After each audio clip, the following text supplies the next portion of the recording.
ఉన్నారు. మీరా సాహెబ్ గారు వచ్చారు ప్రభుత్వం నుంచి. మరి ప్రమాణ స్వీకారానికి హాజరైన శ్రీమతి బీసీ వెల్ఫేర్ మంత్రి సవిత గారు, రాష్ట్ర మైనారిటీ వ్యవహారాలు గౌరవనీయులు మాజీ డిప్యూటీ కార్పొరేషన్ ఇవ్వాలనేది ఒక ఆలోచన పార్టీలో ముందు నుంచి వస్తూ వచ్చింది. ఆ సందర్భంగా షేక్ కార్పొరేషన్ ఇవ్వటం ఒక గౌరవప్రదమైన పదవి, రాష్ట్ర స్థాయి పదవి. ఈ పదవి ద్వారా కార్పొరేషన్లో చేసే పనులు ఎలాగైనా చేస్తుంటారు. ఈ పదవి ద్వారా ముస్లిం సామాజిక వర్గానికి, అంతేకాకుండా పార్టీ కేడర్కి, ఎమ్మెల్యే గారితో తోడుగా మరి పెద్దపల్లి కానీ, కడపలో కానీ, మిగతా ప్రాంతంలో కానీ ఆయన పార్టీ ఇమేజ్ను పెంచే విధంగా, పార్టీ కొరకు ప్రజల్లో మంచి ప్రాపకం వచ్చే రకంగా వారు తమ బాధ్యతలను చక్కగా నిర్వహిస్తారని ఈ సందర్భంగా నేను భావిస్తున్నాను. మరి షేకులంటే బీసీలో కూడా ఉన్నారు, ఆ రకంగా ఓసీలో కూడా ఉన్నారు. ఎక్కువగా మరి వీళ్ళు చేతులు వృత్తులు చేసుకుంటుంటారు, జీవనోపాధి కొరకు కొంత ఇబ్బంది పడుతుంటారు. ఈరోజు ఆనందకరమైన విషయం ఏంటంటే షేకులు బీసీలు వస్తారు, మేల్భాష బీసీలు వస్తారు. అందుకని మైనారిటీ వెల్ఫేర్ డిపార్ట్మెంట్ నుండి ఈ షేక్ కార్పొరేషన్, మేల్భాష కార్పొరేషన్ అని వేరు చేసి ఈనాడు బీసీ వెల్ఫేర్ శాఖలో పెట్టారు, సవితమ్మ గారి శాఖలో పెట్టారు. ఈరోజు 50% పైబడి ఈనాడు బీసీలు ఉన్నారు, అందులో షేకులు ఉన్నారు, మేల్భాషలు ఉన్నారు. బీసీలకి పెద్ద ప్రాధాన్యత ఇవ్వాలి. బీసీలు తెలుగుదేశం పార్టీకి ఓటు బ్యాంకు, వాటిని అన్ని రకాలుగా అన్ని రంగాల్లో ముందుకు తీసుకుపోవాలని ఈ ప్రభుత్వం ప్రాధాన్యత క్రమంలో బీసీ సంక్షేమానికి పెద్ద పీట వేసిందనే విషయాన్ని ఈ సందర్భంగా మనం గమనించాల్సిన అవసరం ఉంది.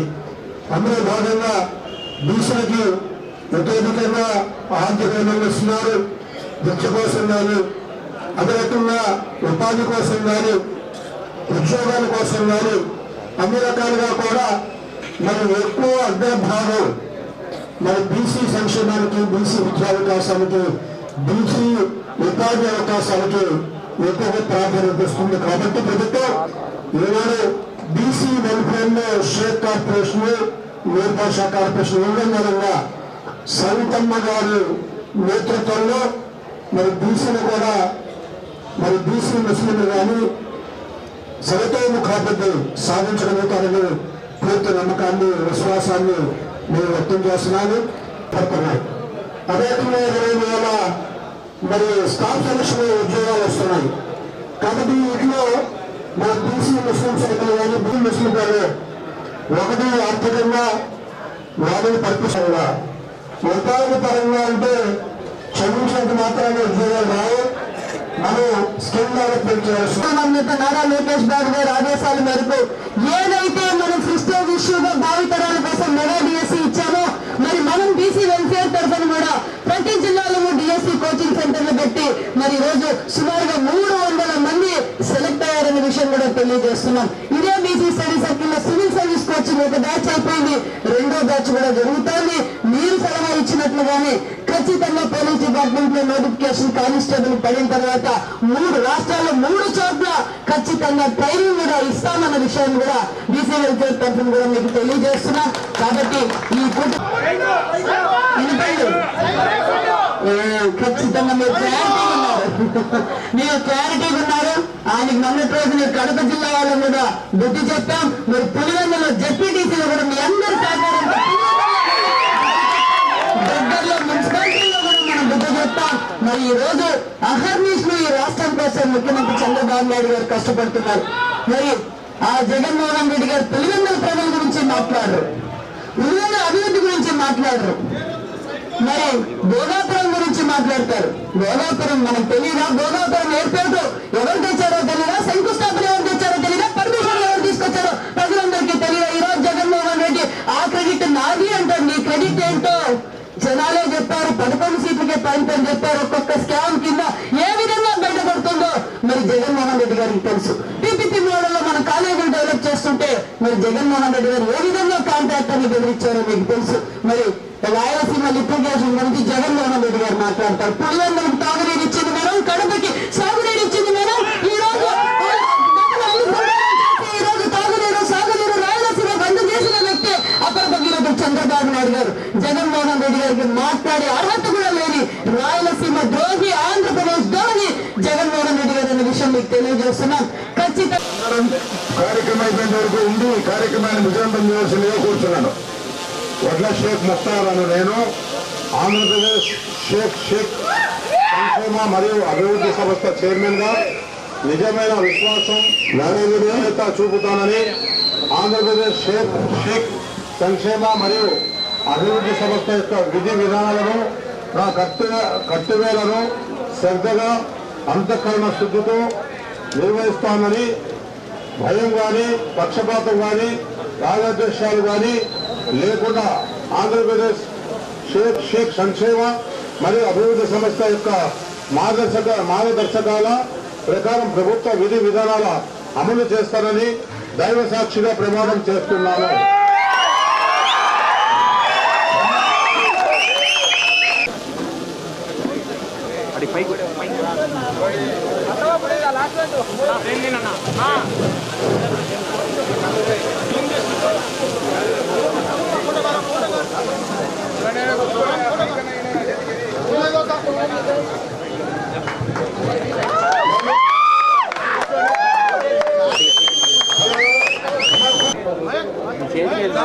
ఈరోజు విజయవాడ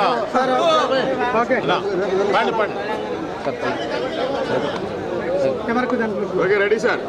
ఈరోజు విజయవాడ గొల్లపడి బీసీ భవన్లో మన రాష్ట్ర ముఖ్యమంత్రి చంద్రబాబు నాయుడు గారు ఆధ్వర్యంలో కూటమి ప్రభుత్వం ఏర్పడిన తర్వాత బడుగు బలహీన వర్గాల ఆశాజ్యోతిగా చంద్రబాబు నాయుడు గారు అన్ని కులాలకు ప్రాధాన్యత కలిగేయాలని అన్ని కులాల వారికి కార్పొరేషన్ చైర్మన్లను చేసి ఆయా కార్పొరేషన్ల ద్వారా ఆ కులాలకు ఏ కులాలైతే ఏ కార్పొరేషన్ అయితే కొంచెం షేక్ కార్పొరేషన్ నేను వచ్చి కలుస్తానా షేక్ కార్పొరేషన్ ఆంధ్రప్రదేశ్లో ముస్లిం మైనారిటీలను బీసీ ఈలుగా చేసి ఆ బీసీ ఈలో కూడా షేకులు అనేటువంటి ఎంతమంది ఉంటారు, ఈ షేకులు ఏం పని చేసి జీవిస్తూ ఉంటారు, ఉద్యోగ అవకాశాలు ఏమైనా ఉన్నాయా లేదా, వీరికి ఏ విధంగా ప్రభుత్వం సహాయపడాలా, వీళ్ళకి ఏదైనా గ్రూపులుగా ఏర్పాటు చేసి ఆర్థిక సహాయం ఏమైనా చేయాలా, ఆర్థికంగా ఉద్యోగ అవకాశాలు ఏమైనా కలిగేయాలనే ఆలోచనతో ఈ షేక్ కార్పొరేషన్ను ఏర్పాటు చేసి 30 లక్షల మంది ఈ షేక్ కార్పొరేషన్లో ఈ షేక్కు సంబంధించిన వాళ్ళు ఉన్నారు. ఈ 30 లక్షల మంది ఉద్యోగ అవకాశాలు అయితేనేమి, స్కిల్ డెవలప్మెంట్స్ అయితేనేమి, వాళ్ళు చిన్న చిన్న వ్యాపారాలు చేసుకుంటా టీ షాపులు, పూల షాపులు, కూరగాయల వ్యాపారాలు, ఎలక్ట్రీషియన్, టైలర్ షాపులు, మెకానిక్ షాపులు, అనేక విధాల కార్మికుల మాదిరిగా వీళ్ళు జీవనం సాగిస్తూ ఉన్నారు. ఇలా అభివృద్ధికి ఏ విధంగా చేస్తే బాగుంటుంది, ఒక ప్రణాళిక తయారు చేసి వీళ్లకు స్కిల్ డెవలప్మెంట్ ద్వారా వీళ్ళకు ఏదైనా ట్రైనింగ్ ఇచ్చి వీళ్ళకు ఉద్యోగ అవకాశాలు కల్పించే విధంగా ముందుకు పోవాలనే ఆలోచనతో ఈ కార్పొరేషన్ ప్రయత్నం చేస్తూ ఉంది.